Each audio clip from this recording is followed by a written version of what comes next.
Hello, family. How's everyone doing today? I hope everyone is doing well today. Let's talk about it, family. Tiffany Henyard is no longer the mayor of the village. They have a new mayor now, Jason House.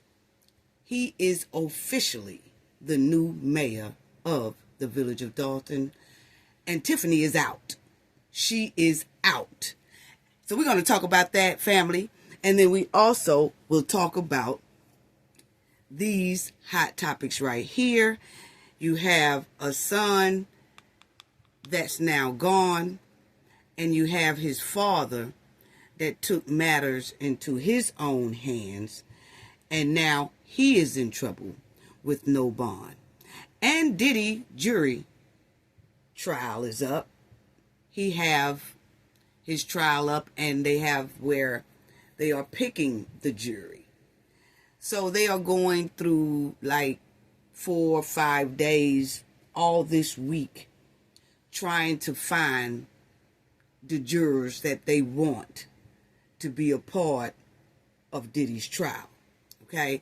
Then I also want to talk about London Thomas and her boyfriend and his mother. It is a lot of tea in here today, family. And yes, we're going to get deep on a lot of situations today. But y'all already know what we got to do first for the ones in the back. This video is under fair use. Copyright disclaimer under Section 107 of Copyright Acts in 1976. Allowance is made for fair use for purposes such as criticism, comment, news reporting, teaching, scholarship, and research. Fair use is a use permitted by copyright statute that might otherwise be infringing. Non-profit, educational, and personal use tips the balance in favor of fair use. Yes, fair use. All rights and credits go directly to its rightful owner. This video is purely for fair use, opinion, and entertainment. Enjoy. And we also want to add that everything in this video is alleged. Yes. Yes, family. So, and also we want to talk about the 3 ex-police officers who was found not guilty. So yesterday, the jury came back with the decision of not guilty.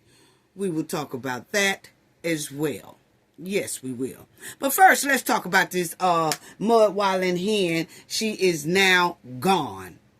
Bye-bye. Bye-bye. They have threw the hen pen way deep in the dumpster.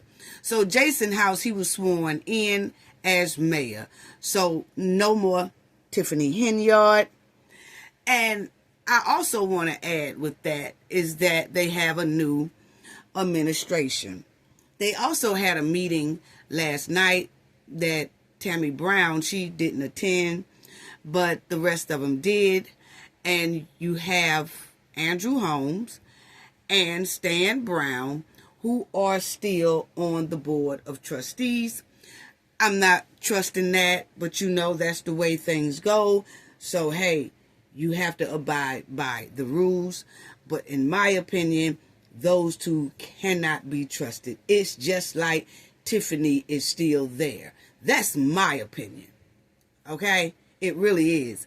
They also said in last night's meeting that Keith Freeman right here is no longer the village of administrator. They have a new one that they all voted in last night. He seems like he got his stuff together, except for those pink socks I seen. But I'm not finna get on your pink socks, okay, man? I did, the pink tie was okay hitting, but the pink and white socks was just totally off the chain, okay? But anybody bold enough to wear those loud pink-ass socks up in a community board meeting, then they might will do a great job at them numbers. But I'm going to get off that. But Keith Freeman is no longer there. And they did give appreciation to Keith Freeman for coming on the right side of the fence and helping them out when they needed him the most when it came to finding out what Tiffany's administration had spent and he was helping out as much as he can, but now he's gone. And I can understand that. First of all, I had told everybody a while back that you can tell when Keith Freeman come to the meetings, he wasn't really feeling Stan at all. Andrew Holmes wasn't coming, period. Andrew Holmes did not show back up until it was time for Jason House to take office and swear in, okay? But Stan, I could tell that Keith really wasn't feeling Stan anyway. And another thing is, Keith do have a lot on his plate right now. He still is wrapped up in the federal investigation. I know he was cooperating with the village trustees and Miss Lightfoot. Don't know if he's cooperating with the feds, but he started acting right when those feds got hot. And I can understand that Keith needs to lay low right now, because if you think about it, he was very close to that hen and the goon squad. He was really Tiffany's right-hand man. And as this thing goes along with the investigation,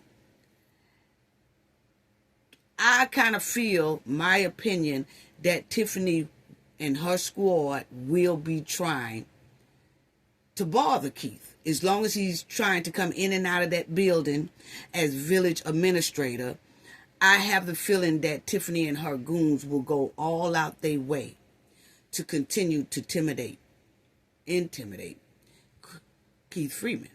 That's just what I feel, my opinion. So I think it was best for him to leave when this administration came in, and lay low. Just lay low.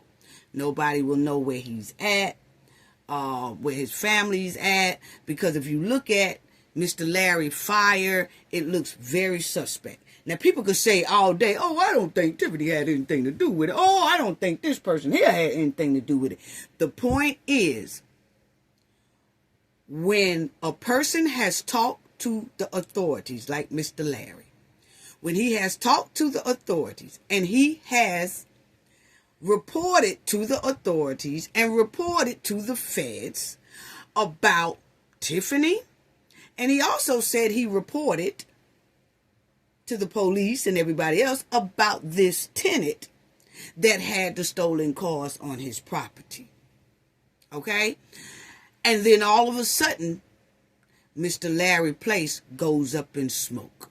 It could be a coincidence. But the thing is, when something like that happened, whether anybody likes it or not, or don't think that somebody had something to do with it or not, those feds and police officers are going to still talk to the people that Mr. Larry had a conflict with. Now, it's up to them to clear themselves with the feds and the police of, nah, I didn't do that.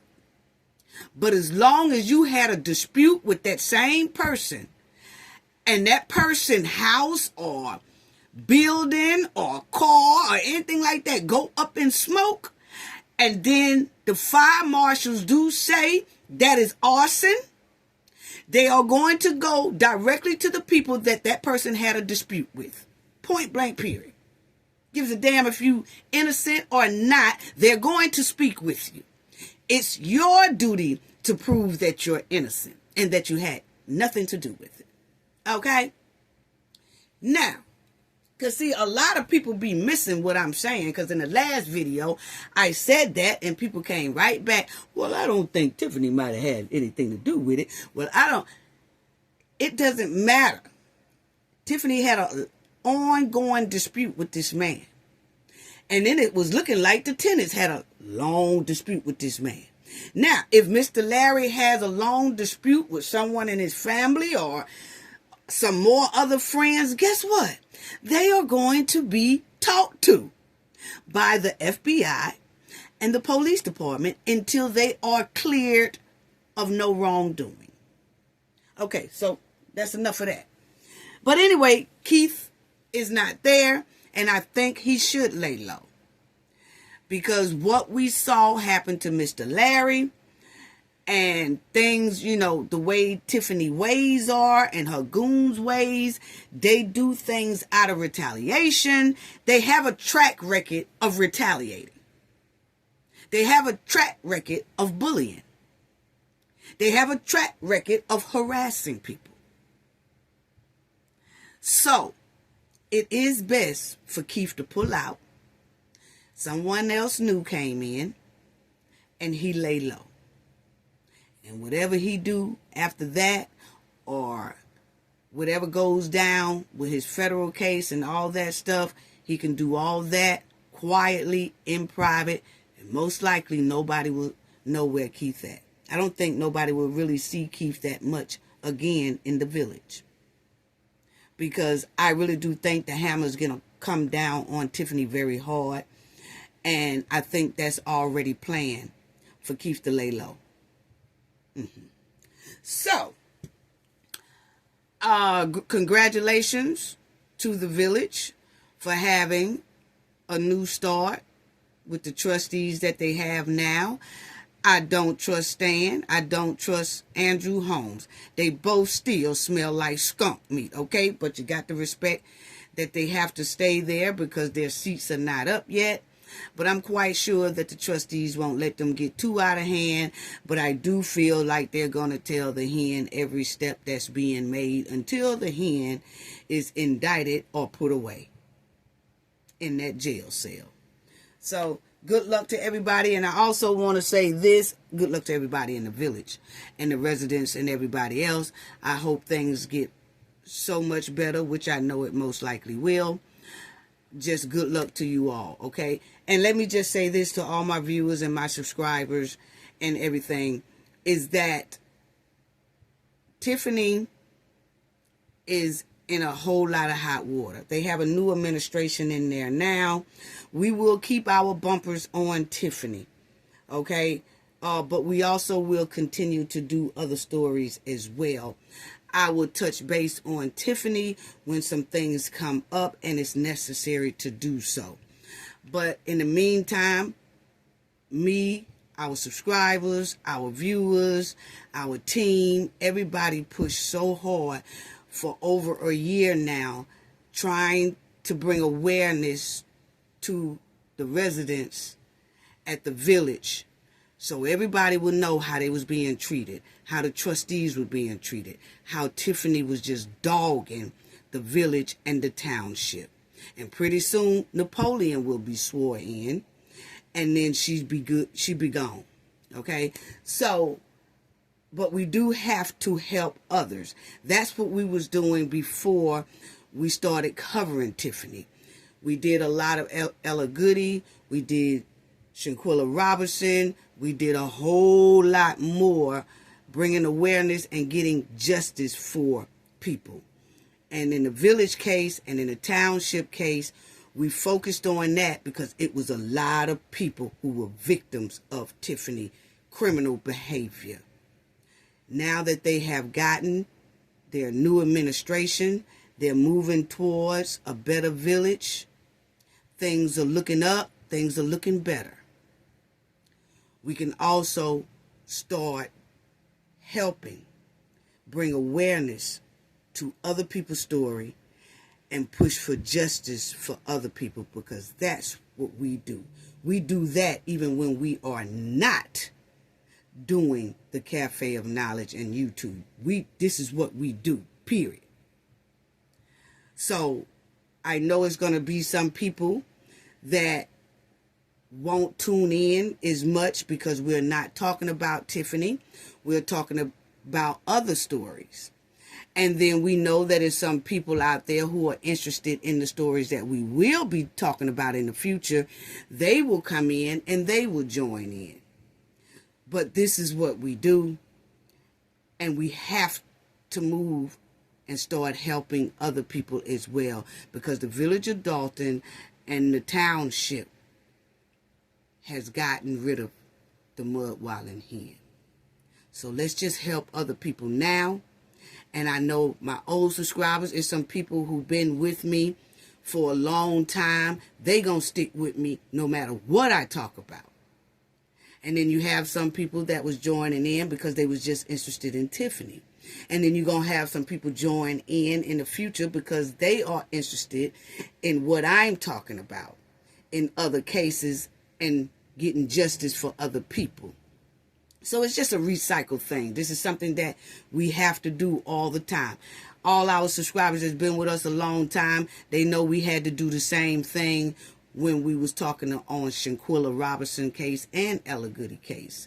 Once they got the justice that they need, we gave them their justice. Cafe of Knowledge gave them their justice. Everybody know about the Ella Goody case. They family right today actually called me yesterday still saying thank you. Ella Goody people over in Louisiana. And then you have Smokey Robinson. We laid everything out on the table for the family to use. Information that nobody had, we put it out on air. Okay, so then we went to the Mud Wildin' Hen. Everybody tackled that. And now she's gone. And now it's time for us to move on. But I will be talking about Tiffany Henyard and the village and the township when necessary to do so. So I just wanted to say that, but I want to thank you all for all of y'all support, for hanging in there, sticking with us, and just being there for us and helping us get justice for people, because it's our subscribers and viewers that help pushes the story out. And I'm just asking, hoping that everybody's hang in there and stick with us as we talk about other stories. Some people will, some people won't. And that's okay. But we're going to keep doing what we're doing. But I do thank you all for showing so much support and everything as we report on things, okay? So let me get to the next one. Let me talk about this, because the 3 officers was found not guilty. Memphis police officers found not guilty of all state charges in Tyre Nichols' deletion. Okay, so yesterday they all left out the courtroom happy as hell. Oh yes, they was very, very happy that they got off the hook. They was just as shocked to me as everybody else was. I mean, that's what it was given. They was shocked themselves because they knew they was wrong. They knew what they did to Mr. Tyre was so wrong. But they got off. And I just want to say, I can't say why they got off, but I do know that they said that this jury came from a whole nother town of Tennessee. And they said it was all white jury, which really doesn't make a difference, but I guess. But they was there, and you have to understand, people. I just want to tell people that I noticed in this trial that the defense team, which was these ex-police officers, lawyers and stuff, they was really harping on the fact that Tyre ran, and then they had found some mushrooms in his car. So they was hoppering on that, you know.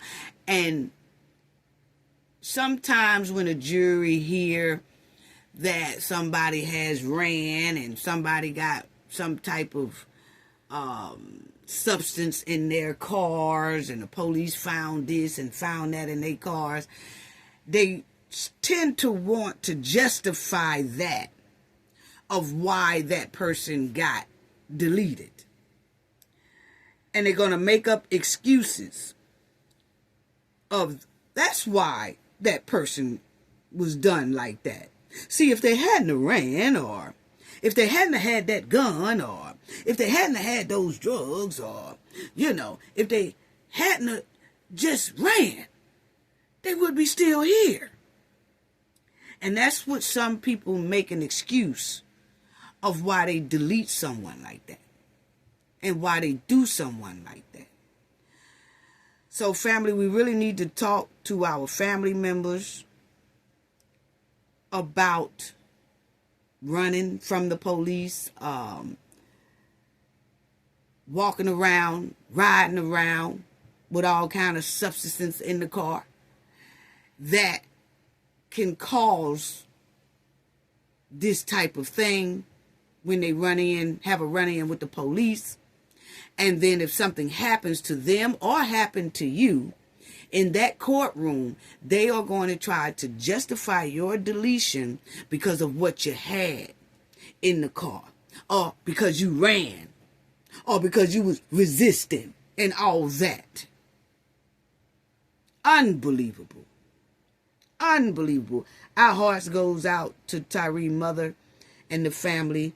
You could tell they was crushed in that courtroom because, I mean, when you look at the pictures and when you look at the video and when your eyes can clearly see, even if they wasn't charged with a whole lot, they had 7 counts on them, you know. And the little minor one that they had, I think they should have been guilty of that. Meaning a lot of negligence that they did. And they also got away with a lot because they were also showing that their police department didn't have a lot of systems in place. They didn't have certain training in place. They didn't have a lot of things that police departments supposed to go through. This department that these guys was working in, the Scorpion, didn't have to go through a lot of that training. It wasn't even offered to them. That department didn't even have their systems in place for that. So that's, once again, they use that to try to get off, as if, hey, they didn't even have the proper training. Whose fault is that? That's the department fault, because the department didn't have training put in place for officers. So if an officer go out there and do something like that, hey, they could say, oh, well, I didn't know I couldn't do that. We never had any training on how to do this. So that was another thing that was a scapegoat. But anyway, heart goes out to the Tyre family and the mother, because they was crushed on that. Next, family. Oh yeah, right here, I already told y'all all that. Hell, I done told y'all about the article before I even got to it. But anyway, basically they was found not guilty. Okay, I already said that. So, but they was found not guilty of 2nd-degree deletion, among other charges, in the demise of Tyre. You know, and I told y'all he had 7 charges. And the officers gave each other a big hug and all that, because they was glad that they had got away. But anyway, next family, Smokey Robinson. They done him. They trying to hem Smokey Robinson up. 4 housekeepers that was working at Smokey Robinson house for some years now. It was 4 housekeepers of Mexican background, descent, said that Smokey was doing trifling things to them inside his home. Now, that's what they say. Okay? Allegedly. But as y'all will see, it says Motown legend Smokey Robinson is accused of the SA by 4 housekeepers in a lawsuit. So they done dropped down the lawsuit, family. And the 4 housekeepers also said that Smokey Robinson was paying them little under minimum wage. So they say he wasn't even paying them minimum wage, family. But he was working the hell out of them, messing with them, doing things, unthinkable things that they didn't consent to. None of that. Okay? So, as y'all will see, that's the same thing. They also pulled his wife in it as well. I tell y'all about that. The housekeepers was talking about his wife. And they say 4 former housekeepers for Motown legend Smokey Robinson have accused him of, you know what, alleging in a lawsuit that he repeatedly just dogged some of them for years. The suit filed Tuesday in Los Angeles County Superior Court alleges that that largely occurred at Robinson's home in California, northwest of downtown Los Angeles. The plaintiff identified, let me get that right, okay. It says, the plaintiff identified in the 27-page complaint as Jane Doe 1 through 4. So it's Jane Doe 1, Jane Doe 2, Jane Doe 3, Jane Doe 4, okay? They are seeking damages totaling no less than $50 million according to the complaint. Obviously, no amount can compensate these women for what Mr. Robinson subjected them to, one of their lawyers said. Okay, now, my thing is, family, they done pulled the wife in it too. But, you know, some of them stated that Smokey would force them to do some nasty things, and that they said that they didn't consent to any of it. Okay, any of it. That he was just making them do it, or he was forcing himself on them to do it, okay? Then they said that Smokey's wife would ignore their complaints. Smokey would have his wife retaliate against them when they complained. That's what they said, allegedly, okay? All this is allegedly. But they did drop a big lawsuit on Smokey Robinson. Now, Smokey is in a lot of legal trouble right now because of this lawsuit with these 4 housekeepers, and they asking for $50 million. But my thing is, they asking for this $50 million. $50 million must be the lucky number for 2025 and all this, and for lawsuits, because the young chick who got Shannon Sharp by his ragged ass suspenders, she was asking for $50 million as well. Now you got these 4 housekeepers, they are requesting $50 million also. Streetwalkers must have done went on strike, or they done retired. Can somebody tell me that? Streetwalkers must have retired around these joints in this United States. Because streetwalker will give you consent as long as you pay their ass. It's just shocking how a lot of these men, these lawsuits are coming up on a lot of these black men as well. And, you know, some men of other ethnic groups. But the thing is, it's a lot of men getting in trouble dealing with people who either is working for them, around them, or they're close with. I mean, what's really going on? Like I said, is the street workers on strike? I want to know, is the street walkers on strike? Because you could easily go out there and get a street walker, I guess. I don't know. I don't see them around my neighborhood. Of course, but in some neighborhoods, I guess, I don't know. Is they retired chick? This is unbelievable. Unbelievable. If you don't, if you don't pay a street walker, the most you gonna get is 1 or 2 pimps knocking on your door trying to collect their dough. Yeah. But all this $50 million stuff and taking it and, forcing yourself, isn't it some things, it's a whole lot of women out there that these here black celebrities don't even have to go through all that. And you got some black men, not all, some, not all, let me say that again, always talking about everyday women and everyday black women that, they always want a man to pay their rent, or they always want a man to pay their car note, or they always want a man to buy them purses and handbags. They always want a man to buy them shoes and stuff when you go. Every time you turn around, they want this, they want that. That's how come I don't fool with certain women. Well, I tell you what, it's damn sure better messing with those women than the women that you're messing with now that's costing you $50 million, $100 million, $30 million. Shit. I take the ones who asking for purses and shoes any day. That just show you how confused some men are. Once again, some men are. Wow. Wow. What is going on? Because I tell you right now, messing with everyday chicks, they tell, oh, she put you on child support. Oh, she want this. Oh, all they do want to take me to dinner, or take me here, or get me this. I want that. I want that.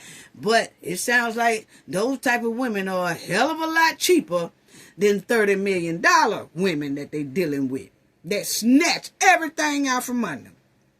Just duke them clean out they 30 million, 50 million, 100 million. And the sad part is, most of these here celebrity men think they are the prize. But it's looking like they the guinea pigs. What is going on here? Boy, next. I don't know. We'll see what they say about Smokey, but that lawsuit definitely is not looking good. It's not looking good at all. Boy, them housekeepers is going to town on Smokey. They talking about Smokey did this, and Smokey got him here, and Smokey took him here, and he did this upstairs, downstairs, and all this stuff. And they told the wife, and the wife ignores their complaints. And then they making under minimum wage, and then after they working under minimum wage, they getting worked like a dog and getting dogged out at the same time. And then Smokey Robinson, so-called, allegedly makes his wife retaliate against them when they start complaining. It's a mess. It's a pure D mess. Now, let's get on to Rodney Hinton and his son, Ryan. This is his son, Ryan, right here. Now, family, Ryan here was in... I'm going to give y'all kind of a little brief story of what happened here. But Ryan here was 18 years old. He and 3 other of his friends was sitting and sleeping in a stolen car. Now, they were sleeping in this stolen car. Don't know if somebody reported this stolen car, what happened, but the police come to the stolen car at about 9 a.m. that morning. When the police pulled up at about 9 a.m. to investigate this stolen car, and the guys in the car, which was Ryan right here and 3 other his buddies. Ryan and his buddies jumps out the car and they take out running. One of the polices was chasing Ryan. Another police was chasing Ryan as well, and other police officers was chasing the other guys as well. Now, I have not heard anybody say anything about these other 3 guys who supposedly had been in the car with Ryan, and they all ran. This story here is just focused on Ryan, I guess because Ryan lost his life, but I'm still waiting on the 3 who's supposed to be in that car tell some of their story. Why is these 3 not talking? Why is these 3 not talking? Was they told not to talk? Was they told not to say nothing? Because I find it quite strange if you got 3 friends in the car with you, all this mess is going down, the public, nobody hears nothing from the 3 friends who supposedly been in the car with Ryan. As far as I know, it wasn't nobody in the goddamn car with Ryan. Because I haven't heard 3 other people. I haven't even seen that they said they arrested 3 other men. Of course, Ryan wasn't, because he was deleted. What I'm saying is, I still haven't seen any type of arrest record, any type of arrest photos, any of that of the other 3 guys who supposed to be, or girls, who supposed to have been in the car with Ryan. Why is that? Just anybody tell me, why is that? See, I smell skunk meat throughout this whole thing. But anyway, Ryan is an 18-year-old who jumped out the car. Police ran after him. And one of the police's pow Ryan. Okay? Now, then you had, when Ryan was powed, he was hit in the chest and in the arm. Now, and he succumbed to his injuries. Now, Ryan's father, Rodney, that's on the right, he then, the next day, go and view the body cam. And when he go view the body cam with the rest of his family, I think it was about 4 or 5 of them that went to view the body cam to see what exactly happened to his son. What happened? So when they reviewed it, the father seen something, most likely, that just made him snap. And then what he did was got in his car and he went full speed and ran into an officer that was directing traffic for a graduation. Hit the officer, and the officer fell to his demise as well. So Rodney here was basically doing a revenge move for his son. Wow. Wow. So let's go through it. Now, when Ryan was running, as y'all see here, this is the police officer hand where y'all see that's his gun. See the little black thing right there? This is his arm, elbow, and all that stuff. This is Ryan running. Now, they said that Ryan, this is what some of the officers said, that Ryan was running, and then Ryan pointed the gun, said Ryan had a gun, and he pointed the gun at the officer, running towards the officer, and he was pointing it at the officer. And so they had to pow. But if you look at this still shot, this is the moment that that officer did it. Ryan is not even looking at the officer. He's just running. He's just running. He don't look at an officer. He doesn't point anything at an officer. He's just running away, and he's not running towards an officer. If you look at that, he is no threat for real. Now, it looks like he has a cell phone in his pocket right here because it's kind of lit up. But we looked at it and it looked like he had like a backpack or something of some sort. But he was running away, okay? Wasn't a threat at all. So I feel like at this point, he should have been tased. My opinion. But according to looking at the news video of this incident, of the body cam showing that Ryan was running away, you never see Ryan even look at the officer. He don't even know the officer is right there. You probably hear his voice, but he booking it. He booking it. And he doesn't point anything at the officer. He damn sure doesn't run towards the officer. He's running away from the officer. I mean, that's what the video is giving. That's what the video looks like. And that's what makes me believe that when that father sat down there and watched that video, he saw exactly what a lot of people saw throughout this world. That boy wasn't running towards anybody.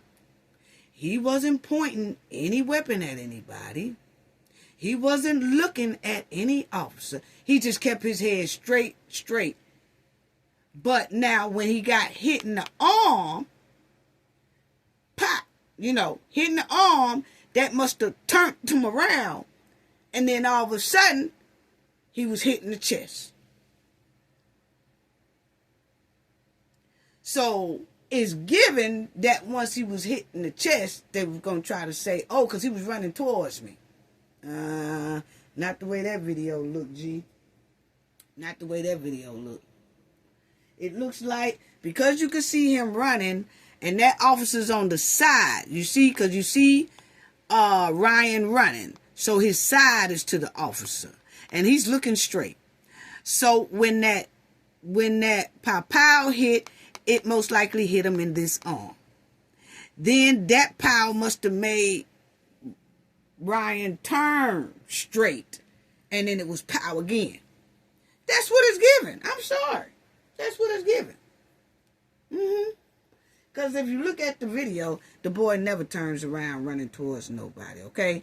Now, when he got hit in the arm and in the chest, of course, he fell to his demise. And they keep trying to say that the boy pointed it at him, okay? I call cap. I'm sorry. You know, he was running right in between these. But I noticed that when it was a female chief or a female head officer or something, she did her presentation, and for some reason she wouldn't show that part. She cut it off. She moved it where the public couldn't see that. Now I don't know if people in the room saw it, but she made sure that it didn't come on that public TV when she was doing her news conference about this incident. She would say it, and then she played a little bit up. She just played the officer running after Ryan. When it got to this point, boom, they moved it. They ain't want you to see it. That's what it was given to me. Okay? And then, this is her footage. And it looked my opinion, this photo looked doctored. The trees are blurry, the ground is blurry, the dumpsters are blurry, everything is blurry. But when you go to the news, because the news, I guess, requested for the body cam footage, then if you look at the news, everything looks much clearer. You can see the trees very well. You can see all that very well. Okay, so it's I don't know, it's something else, but that's another angle of it. But anyway, this cousin, they had a press conference, the family did, and in here, the cousin said something that just made me wonder and think. And I want y'all to listen to what this cousin here said about his cousin Ryan. The night before, it was that same night, but this was before he had to run in with the police officers and jumped out of the car. Okay? So listen to what this cousin says. I don't know. It just tripped me out. All right, cousin. My condolences to everybody involved in this. I just want to say, Ryan, I'm so sorry. God, please watch over the rest of my family. I want to address all the negativity and saying he was something being a stolen car, this and that. Listen, he was supposed to be at home that night and shit. Let me get this out. He had no business being on a stolen car, man. He had a bed to come home to. He slept in a car. He couldn't get in the house. All right. He called me like 6-9 times. Like 6-9 times? 12-1. Called me, trying to get in. Text me. And I was asleep. Ryan, I'm so sorry. This was never supposed to happen to you. Ever. I'm so sorry, Ryan. I'm so sorry, Ryan. Okay, so the cousin said Ryan called him about 6-9 times that night when he was sleeping in that stolen car, trying to get in the house. His cousin said Ryan was locked out of the house. So my thing is, why couldn't Ryan go to his mother's house? why didn't Ryan call his mother? Or did he call his mother? Because when his mother did the press conference, his mother was there too, and I'll show y'all in a minute. The mother never said that Ryan called her 6-9 times to get in the house. I don't know where this cousin here stay. Does he have his own place? Was Ryan staying with him and Ryan was trying to get in his house? He said, I'm so sorry, because he tried to call me 6 or 9 times because he was locked out the house. He never said who house Ryan was locked out of, but he was locked out of the house, so therefore he slept in the stolen car. And that's when that next morning arrived around about 9 o'clock, and they got woke up by those police because they was in a stolen car. Why didn't he call his father? Because quite naturally, it looks like it's given that his dad loved him a whole lot, loved him real hard, because now his father is in deep trouble now because of Ryan and because of that cop who pow-powed Ryan. So why was Ryan locked out of the house? That's one thing. And then the other thing is, the other 3 people that was in the car with Ryan, I still ain't seen these 3 people yet. But anyway, the 3 people who are allegedly supposed to have been in the car, that's what I'm going to say, because I haven't seen a mug shot. I haven't seen anything that coincided that 3 other people was in the car with Ryan. I really haven't. Ain't nobody showed me a mug shot of the 3 that was with him. Was they girls? Was a girl and a guy? 2 guys and a girl? Or 2 girls and a guy? What? What? Where's their story at? Why aren't they saying anything? But the 3 people who was in the car with Ryan allegedly, was they locked out of their home too? Because, okay, we understand that he's saying why Ryan was sleeping in the car. Why was the other 3 sleeping in the car? Did they not have a place to stay? Was they locked out of their homes too? Make it make sense. So Ryan couldn't go to their homes? Was those 3 gonna go with Ryan if Ryan got up in the house? I want to know, do the 3 people that Ryan was with, how come not one of those 3 can find a home to go to and the rest of them go with that one? So you got 4 people in the car, they got 3 people, then including Ryan is 4. All 4 of them didn't have a place to stay. All 4 of them had to sleep in the car. All 4 of them couldn't get in no house of their relatives, their moms, their dads, their grandmoms, nothing. What's really going on? I just want to know. But anyway, and I just said, why didn't Ryan call his father? Because his father clearly had a lot of love for Ryan, because he's in trouble for Ryan right now because of Ryan. Now, Ryan was wrong as hell to be in a stolen car. Now, once again, was Ryan in the driver's seat of that stolen car? Or was Ryan a passenger in that stolen car? That's another thing nobody has ever said. Because if he was in the driver's seat, I would say, my opinion, that yes, he knew that car was stolen. If he was in the passenger seat or back seat, sleep, I would then say he might have did know the car was stolen, or he probably didn't know the car was stolen. Was somebody else in the driver's seat? Or was Ryan in the driver's seat? What's really going on? He was too young to have a pow-pow on him anyway. And first of all, we never saw in the video that Ryan had a pow-pow. They showed the picture of the pow-pow way after the incident happened. Oh, this the pow-pow that he had, and then they showed everybody a picture of it. But nobody ever took a picture or a still shot, or the video never showed a pow-pow laying by Ryan. That's another thing that's suspect. But if he did have a weapon, I didn't see him ever point at him, or he was a threat with it or anything like that doing this whole run and chase thing. Okay? But my thing is, they said that they found one, but they showed us a picture of the gun way after. They never took a picture with it by Ryan's body anywhere.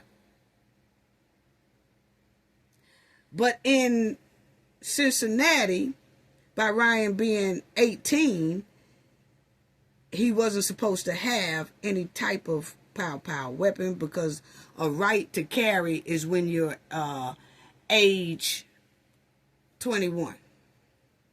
Because I looked at that as well. Yes, Cincinnati, Ohio is an open carry state. A person who is 21 years older is allegedly allowed to possess, the firearm and can openly carry it without a permit. Okay? Ohio is permitless carry state, meaning individuals who are legally allowed to possess the firearm can carry it. Okay? So now you have the father who go and view this body cam and doesn't like what he see. And then the father, as he at the police station with other family members to view it, he don't like what he sees. And then all of a sudden, he just snaps, go into a rage. And I'm going to let y'all hear that, because you're going to hear in his bond hearing, they're going to talk about how that happened when he came to the police station to view the footage of the body cam, and how it looked like he snapped and he wasn't himself, and the family didn't want him to drive, so the family drove him home. Then a couple of hours later, they bring him back and let him get his own car. Then when he get in his own car, he still wasn't right. And then he gets in his car, go full speed, and hit an officer who is directing traffic. Okay? He was also arrested for that, the father. During his bond hearing, around 30 cops was there in that courtroom, I guess doing a intimidating tactic, because they was mad that he deleted one of their own, and he still have the attitude that he's mad that they deleted one of his own. So it was just something. And as you see here, when he walks in court, you will see how all these officers, it was about 30 officers there, and they were surrounding, they were staring at him. Y'all could see the look on some of these officers' face, looking dead at him. Oh, they ready to do something to that joker. But you could see they are mad. And it was like 30 of them there. And I'm saying, why was all 30 of them there? It was probably more than 30, all squeezed up in that courtroom for this man's bond hearing. And I can understand that, okay, we showing support for our fellow officer, for our fallen officer. But that's when you do that at the ceremonies and things like that. But packing into a bond hearing, to me, was a little bit unacceptable. Okay, and especially the way they did it. You can see the looks on their face looking at this man in a very intimidating manner, in a bullying manner as well. But the father kept his head up, and he didn't look down. He looked every one of them in their eye.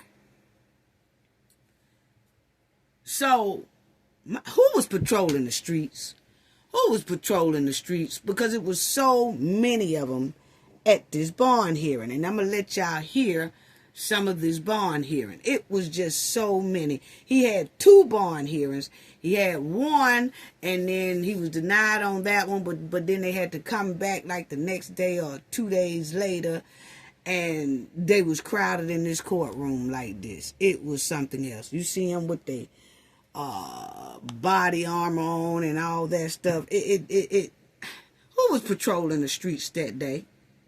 It must have not been one cop on that street. They was all inside of a bond hearing. That wasn't even trial. That was a bond hearing.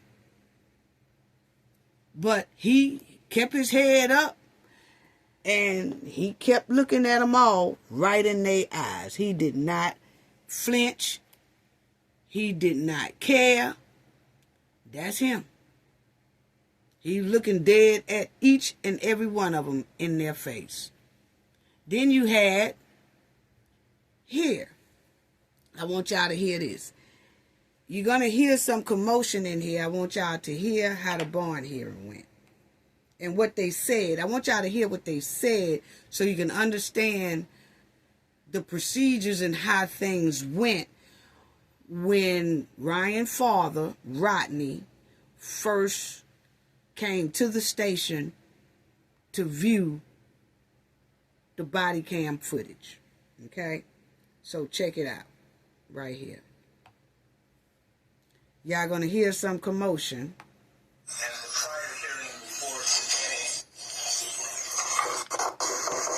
Now this is kind of at the beginning. Okay, now here you're gonna hear some commotion. Let me tell y'all what this commotion is. This man right here said, allegedly, that he's Rodney's brother. That's the father's brother. And when they brought the father inside of the courtroom for the bond hearing, they have the people inside of a room with a glass around the room. They're not in there with the father. The father is in a whole nother room, but everybody, the family and things like that can see the father come into the courtroom. He can also look at the glass and he can see them as well. But he never looked at the glass. He just, when they brought him in, he just looked straight to walk so he could just stand in front of the judge. But there is a room that the family have to sit in, is glassed in, where they can't reach anybody in the part where the father was and the judge was. Okay? So this is his brother behind the glass. So the brother taps on the glass when he sees his brother right here being walked in. So the brother taps on the glass so that his brother can see, hey, I'm here to support you. Hey, look over here. So he knocks on the glass, as y'all see how it is. The brother knocks on the glass to say, hey, I'm here. This is the brother right here. He taps on that glass and say, hey, bro, I'm here, or whatever. So all the cops jumped up and was, telling him, oh, you can't do that. Get out of here. Move out of here. So that's where y'all gonna hear all this commotion right here.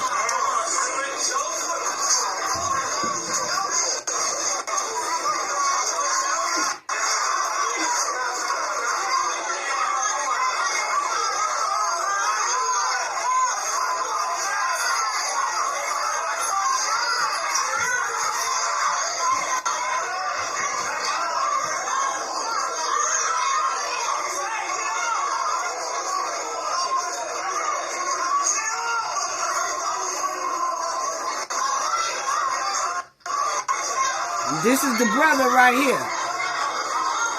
Now, it's a whole big distraction because the police put his hands on the brother and the brother saying, get your hands off me.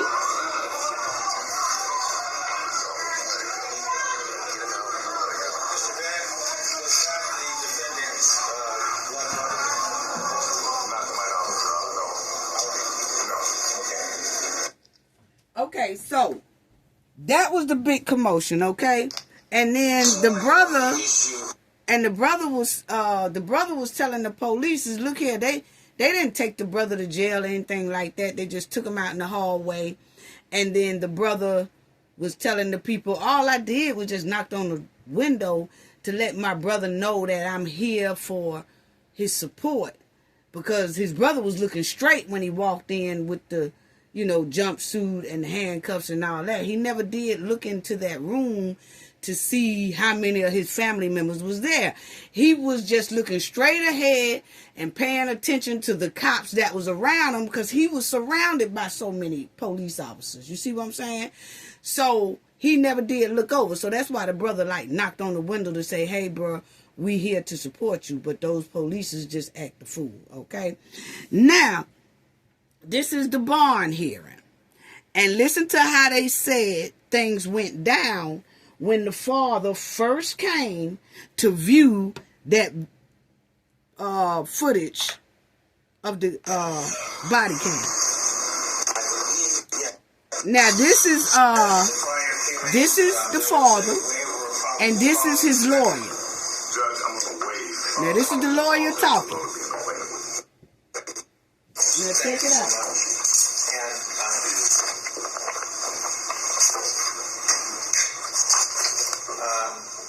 Is there a plea this morning? Plea of not guilty. Plea of not guilty. Will you enter a plea of not guilty? And thank you. And as to bond, the state has requested a hearing on the issue of bond or bail. You may be aware of that. I am aware of that. Who would like to proceed? I will proceed, Your Honor. Thank you. And would you please speak loud enough so that everyone can hear you? Yes, Your Honor. Louder. Yes, Your Honor. Go ahead. Is it okay if he begins? Jesse has a burden. Okay, thank you. Clear and convincing evidence. Yes. Thank you. Your Honor, we will call our first witness, Officer Beebe. Where would you like Officer Beebe to stand, Your Honor? If it's okay, you can stand right there. If it's okay with him. Thank you. Good morning, officer. Good morning, Judge. So I'm going to swear in that. Do you solemnly swear or affirm the testimony? Okay, so now you're going to hear a detective is going to explain exactly what happened when the father first came to review that body cam. He's going by some of the police statements and some of the witness statements of what they told him. So this is detective telling the judge and everybody what went You're down. about to give before this court will be the truth, the whole truth, and nothing but the truth. So help you God. I do. Thank you. Officer Beebe, I need you to state your name and spell your last name for the record. Carl Beebe, B-E-E-B-E. And Officer, where are you currently employed? I'm employed as a police officer at the City of Cincinnati Police Department. Okay, what is your current assignment? Currently assigned as a detective in the homicide unit. Okay. In that capacity, were you called upon to investigate a matter that involves the defendant Rodney Hinton? I was. Okay, is Mr. Hinton in the courtroom with us today? He is. Please. Identification stipulated. Thank you. Thank you. And identification is one of the elements in this process. And Mr. Nelson, would you advise the court of what statute, if any, that you are operating under this morning? Yes, Your Honor. It's 2937.222. It's hearings on bail and grounds for denying such. Thank you. Proceed. How did you become involved in the investigation involving the defendant? We were notified of a crash that occurred at 200 West Martin Luther King Drive.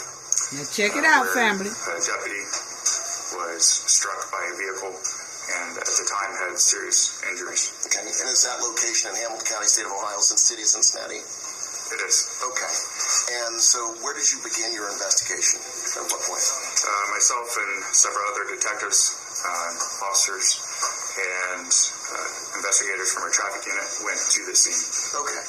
Now, were you able to trace the path of where Mr. Hinton was coming from on that day? We were. Okay. And where was he coming from?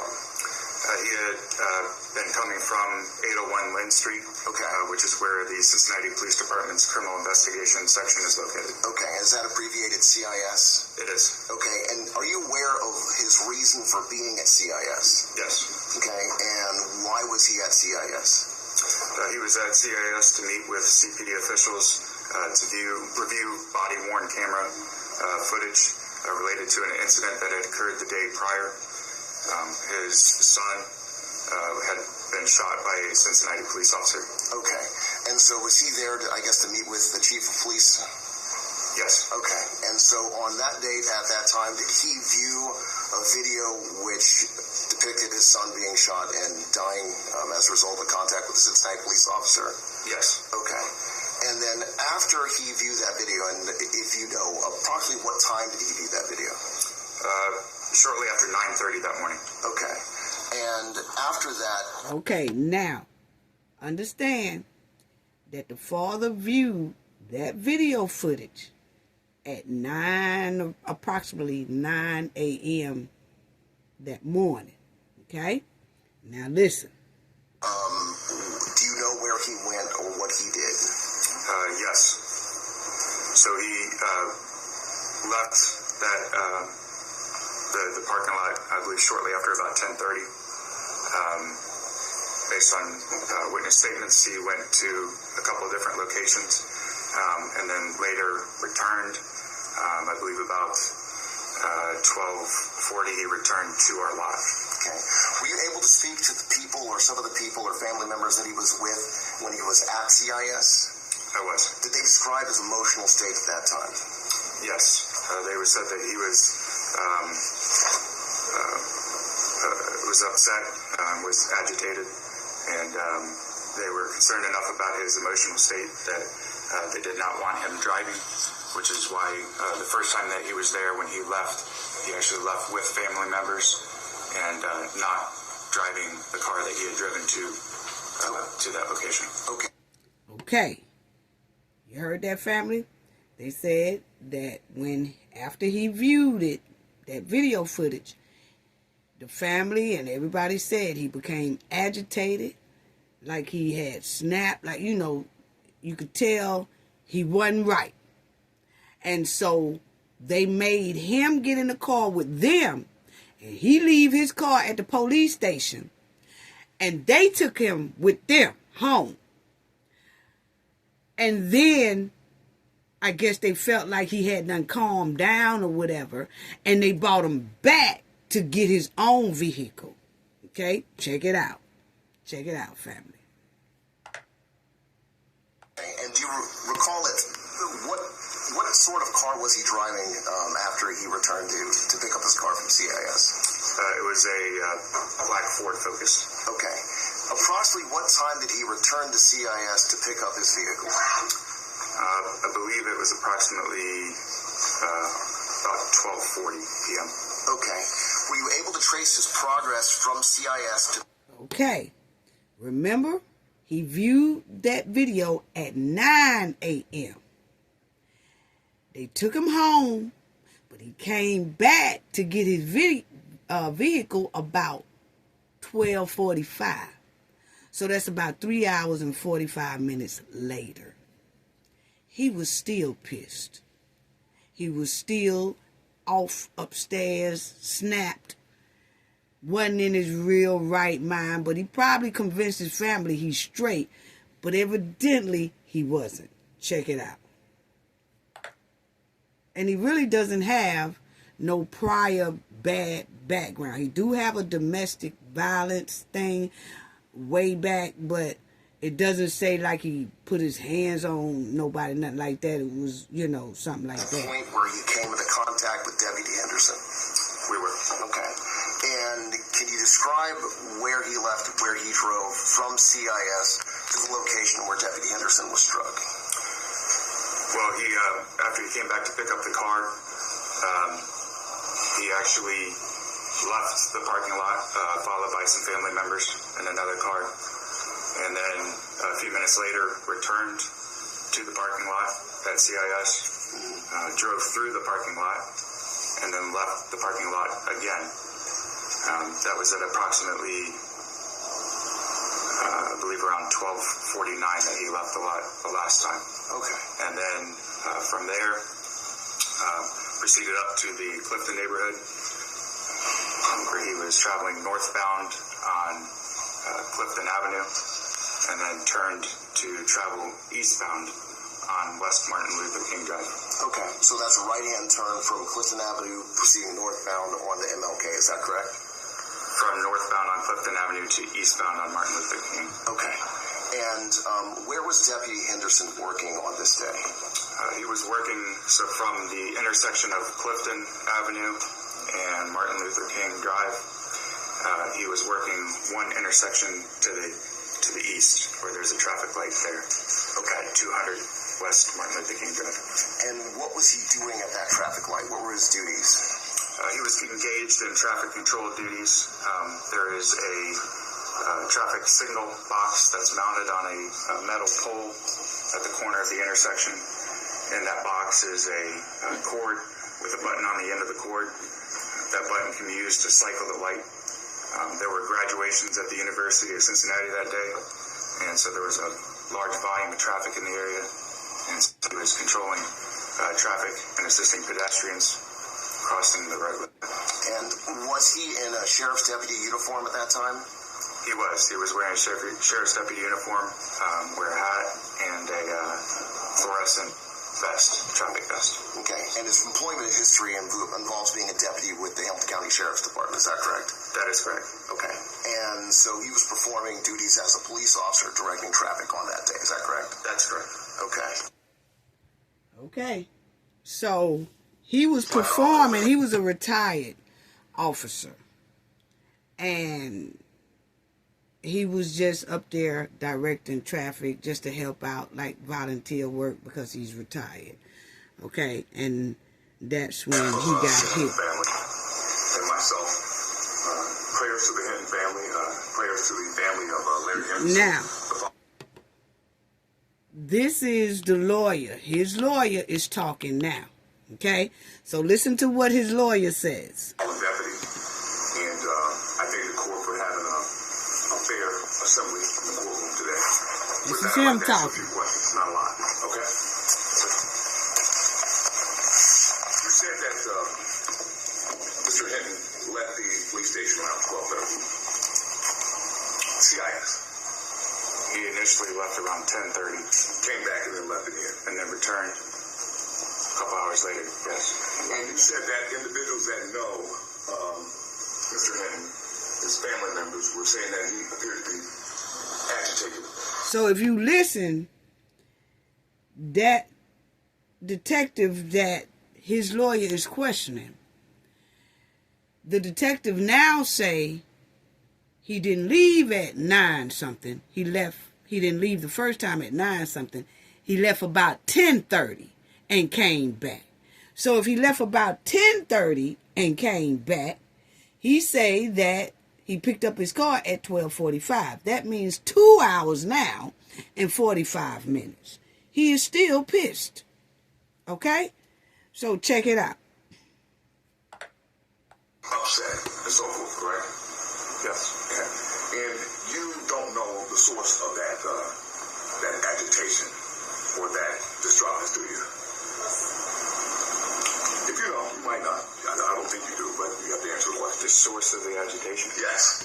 Well, I would assume it was because of I believe it was because of the video and reason that he was at CIS. You know the mental history of Mr. Hinton? No, I do not know detailed mental history. Right. Do you know whether or not he's had any medically documented infirmities or conditions? Do you know that?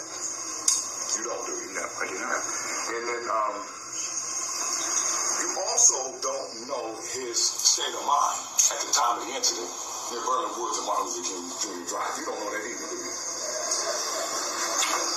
Based on the facts and circumstances surrounding it, I think we... You think he intended this? And the evidence, yes. Yeah. Are you familiar with acts of someone that is not in their right mind when they commit a criminal act? If you don't. Can you clarify your question, please? Are you familiar with the characteristics of acts of... I'll object to that. Okay. You don't know whether or not he was in his right mind at the time that he encountered Deputy Henderson on Martin Luther King Drive in Vernon Woods. You don't know that, do you? I'll object again, Your Honor. Well, asked and answered a couple times. It's a different question. It was a slightly different question, but I will sustain the objection. Judge, one of the factors with respect to the Ohio Revised Code and detaining a person with no bond in his mental condition that has to be explored. His medical condition. What was his medical condition at the time he committed this offense? It's stated in the statute. It's 2937.22. I believe it's C3, the character, physical, and mental condition of the defendant or the accused. That's an issue. I believe that the witness indicated that his opinion was that the act was intentional. Right. And in making that opinion about whether or not it's intentional, you need to know the mindset or the mens rea of the person that you're claiming intended to do this. Was he in his right mind? That's relevant with respect to your bond determination. I'll sustain the objection. From the state, Your Honor, also, just for clarification, it's not the time of the event, it's the time of the history of the accused. So the actual intent at the time of this offense has no bearing upon this court's decision. I'm not saying that my client didn't try to intend to do this. That's not my position. One more question. You don't know his mindset at the time of the yes or no? Like I stated previously, with the facts and circumstances surrounding it, and him driving up until that point, and all the circumstances that surround him leaving our office, and from talking to witnesses, he was emotionally distraught, and they were concerned about him driving, and they were concerned about his safety. No further questions, Judge. Mr. Bennett, thank you for your questioning. It's the same. So, there you have it, family. His lawyer wasn't playing, okay? His lawyer was basically saying, y'all don't know the state of mind of him and things like that. And listen to what his lawyer say and the judge say. Because... Questioning. Does the state have any further witnesses? No further witnesses, no further questions, Your Honor. Please. No, Your Honor. Mr. Bennett, under the statute, the defendant has the right to speak if he wishes at this hearing. We're not going to exercise that right, Judge. I'm going to speak on behalf of Mr. Hinton. Thank you, but you do recognize that under the statute that the court must allow the defendant to make a statement at this hearing if he wishes. That is my understanding, and that's a right I don't wish to exercise on behalf of my client. I don't want him to speak. Is that right, Mr. Hinton? All right, thank you so much. State of any further witnesses? No further witnesses, Your Honor. Okay, so the bottom line is, family, is that his lawyer was saying that, y'all don't know what his right mind was in, so you can't say that, he just meant to do it just because he just woke up that day and decided to do that. It was something that triggered him to make him do that, and they don't know what his mental state was at that time. Now, family, looking at the father in the courtroom, his motions, the way he was acting, it seems like he's still gone. I'm just saying what it was given to me. My opinion, I feel like something in him will probably never be right. They said that this man was, working citizen and all that. Like I said, he had one or two things in his background that they brought up at this bond hearing. But it wasn't anything that will make you be real alarmed about him. You see what I'm saying? And all of a sudden he does this. And looking at him and his expressions and the way he was acting, now he was looking these polices in the eye like, I don't take nothing back. Y'all took mine. I had to take one, which is not right at all. But what I'm saying is, looking at him in that courtroom, it looks like he is still a little bit gone, throwed off, put it that way. Look like he is throwed off. It don't look like he's coming back to his normal self no time soon. So they was also saying in the bond hearing that they think he's a danger to society. And that if he's let out on bond, who is to say he won't do this again to another officer or to someone in the public? They were saying that, something is just not right. So his lawyer also said, Judge, by talking to my client and spending time with my client since this has happened, I think it's something mentally wrong. And the judge said, well, are you going to put in a mental request to be evaluated? And the lawyer of the father said, yes, I'm going to fill out those papers. I'm going to turn them in because I feel like he needs to be mentally evaluated. Okay? So by the judge hearing the lawyer, his own lawyer, the father's lawyer, say that, the judge said no bond. So he's in there with no bond. But the judge did make it clear that the father needs to be very protected inside of the jail that he's in. They put him in a jail that's supposed to be a very high secured jail.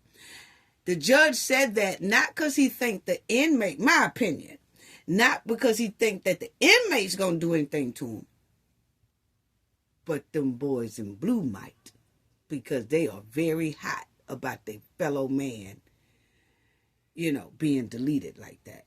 Okay?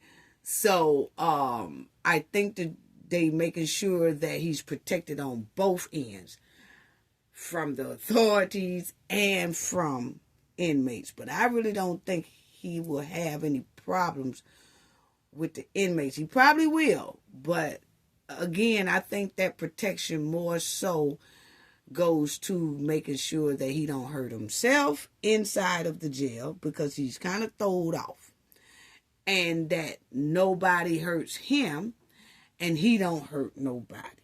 So no bond for that. But let me just say this right here before I move on from his story, is that these hard-headed kids out here, and parents, we need to talk to our teens, even our young adult children that's 18 and up, females and males. You know what I'm saying? Because parents are tired of losing their children for bad judgments and bad decisions on both ends. Because in this case, the way Ryan, the 18-year-old right here, was taken, I feel like he could have been tased, because I didn't see a threat, And so, but Ryan running was bad judgment as well. Them having a weapon inside of that stolen car, bad judgment as well. Being in a stolen car, bad judgment as well. And on the other end, the police officer that was running him down, I think pulling the pow-pow was a bad decision. I think the boy should have been tased. If it was going to be anything like that done to stop him from running, I think it should have been tasing. And then the bad decision on the father's part of getting in his car and running into an innocent officer who had nothing to do with his son's demise. So parents, we have to really, it's a lot of people people don't have dinners enough together, family time enough together. People, we need to put all this stuff in your schedule to talk to your kids. Let your kids talk to you openly. Yes, it's some bad ones out here. If you can't handle those bad ones, there's some help or people that you could call or something like that. But we have to get a handle on some of these out of control, bad teens, children, young adults. We really do. We really do. Because our 18 and up, females and males, are out here dealing with stolen cars, dealing with street candy, committing crimes. If they doing all that, tell them to stand on it. Tell your child to stand on it. Tell them to stand on whatever they got caught doing. Stand on it. If you in a stolen car and the police catch you, stand on it. Don't run. If you driving with no license, get out the car and stand on it. And take your punishment and be ready to be held accountable for that, whatever you did. Stand on it. See, these kids nowadays, they doing bad stuff, stealing cars or in stolen cars and dealing in street candy and committing crimes. Then they want to run. No, stand on it. If you're bad enough to do all this stuff, stand on it. Go ahead on. Get the cuffs on you. Take your punishment. Take your accountability. Get it all over with. Do time if you have to do time and come out a better person. Stand on whatever you did. Don't do wrong, then throw a rock and hide your hand and run. No, stand on it.